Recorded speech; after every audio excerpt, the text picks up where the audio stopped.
क्या ट्रस्ट की 48 घंटे बाद होने वाली बैठक तक रुका जाना चाहिए या तब तक बोलते रहना या केसेस का सामने लाना इसलिए जरूरी है ताकि ट्रस्ट जब बैठक करने वाला है उसके लिए पर्याप्त पृष्ठभूमि बन चुकी हो कि उसे फैसला क्या लेना है? सुनील साजन जी।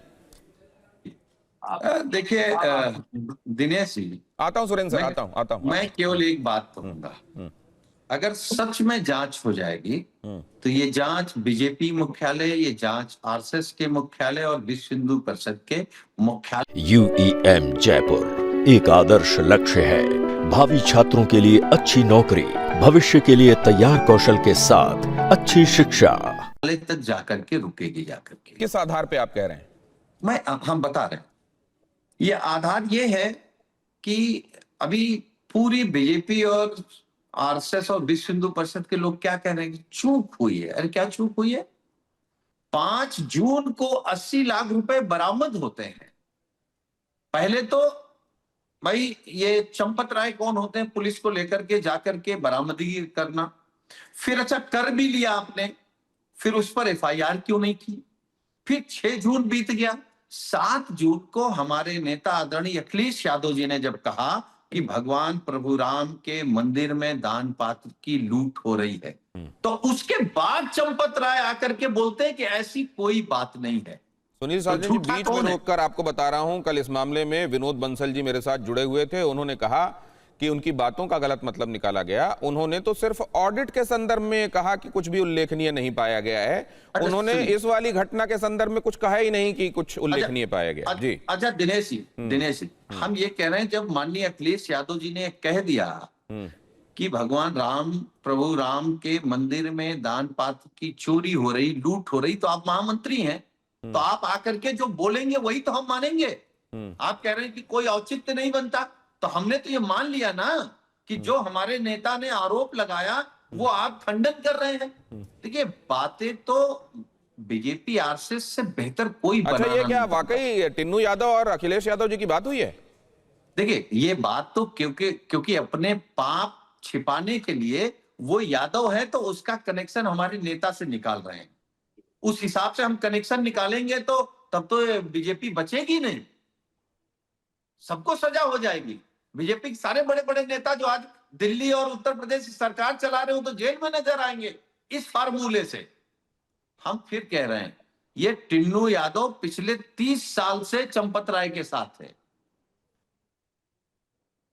और उसको जात के आधार पर केवल हमारे नेता से आप जोड़ रहे हैं। मतलब इतनी नीचता है सोच में आपके।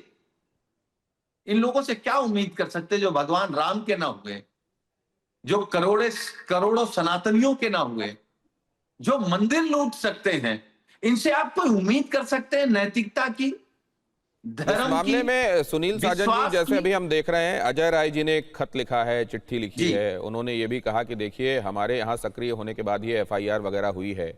आप लोगों ने पहले प्रेस कॉन्फ्रेंस की थी, आप कह रहे हैं कि मामले को सतह पर आप ही लोग लेकर आए हैं। अब दिग्विजय जी एक बड़ी यात्रा भी निकाल रहे हैं।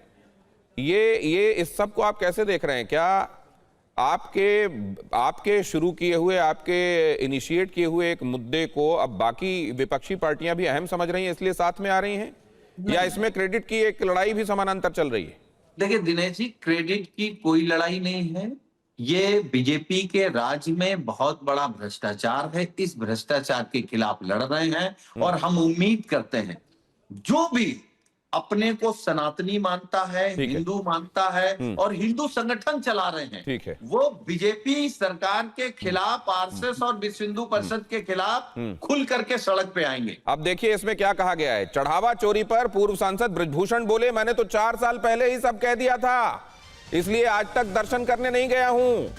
वहां पहले दिन से ही खेल चल रहा था। मतलब बृजभूषण शरण सिंह का ये दूसरा बड़ा स्टेटमेंट है। वो कह रहे हैं कि ये मैंने 4 साल पहले कह दिया था। इसके पहले वो ये कह चुके हैं कि बहुत ताकतवर लोग जुड़े हुए हैं, जिनके खिलाफ मुंह खोलूंगा मैं मुसीबत में आ जाऊंगा, अभी सही वक्त नहीं है, बाद में कभी बोलूंगा। अब वो कह रहे हैं कि यहां पहले दिन से खेल चल रहा था, इसीलिए मैं गया नहीं था। पहले दिन से खेल चल रहा था, महत्वपूर्ण लोग जुड़े हुए हैं, ये इशारा क्या है?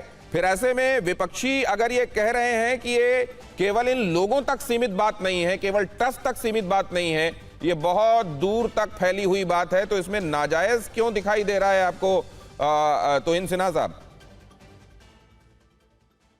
देखिए, बृजभूषण शरण सिंह जी से मैं आग्रह करूंगा कि जो भी जानकारी उनके पास है वो मीडिया के बजाय जाकर एसआईटी को प्रस्तुत करे, सहायता करे।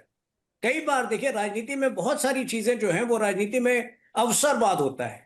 क्योंकि मुझे याद नहीं आता है पहले कब उन्होंने इस विषय पर कहा था। अगर कहा हो तो आप प्ले कर दीजिए, लेकिन अभी भी अगर जानकारी है तो हम इसका स्वागत करेंगे कि वो एसआईटी से समय मांगे और एसआईटी के समक्ष जाकर ये सारी जानकारी जो है वो प्रस्तुत करें। और बाबा बागेश्वर जो कह रहे हैं वो क्या कह रहे हैं आप? बाबा बागेश्वर ने जो कहा कि जिन्होंने राम को नहीं छोड़ा हमको क्या छोड़ेंगे, इस बारे में कहना ठीक बाबा बागेश्वर जी का मैं प्रवक्ता नहीं हूं, उनके बिहाफ पे नहीं कह सकता हूं, लेकिन मैं तो अपनी पार्टी का सिर्फ प्रवक्ता नहीं, आप राम भक्त भी हैं सर, इस देश के नागरिक भी हैं, वो तो हैं ही बाय डिफॉल्ट। राम भक्त के रूप में तो मैं सबसे पहले आपको स्टैंड क्लियर कर चुका हूं कि जितना आहत हम हैं वो लोग हो ही नहीं सकते जो कि आज से 3 साल पहले जो है राम मंदिर का निर्माण नहीं चाहते। ये यार्डस्टिक है, इसका स्केल कहां से आएगा सर कि कौन कितना आहत है? हर एक राम भक्त आहत है, और ये कहना कि वो किसी पार्टी विशेष में है तो ही आहत है, मुझे लगता है ये जायज नहीं होगा। लेकिन मैं जरा इस पर एक और खबर दिखाता हूं, उसके बाद आगे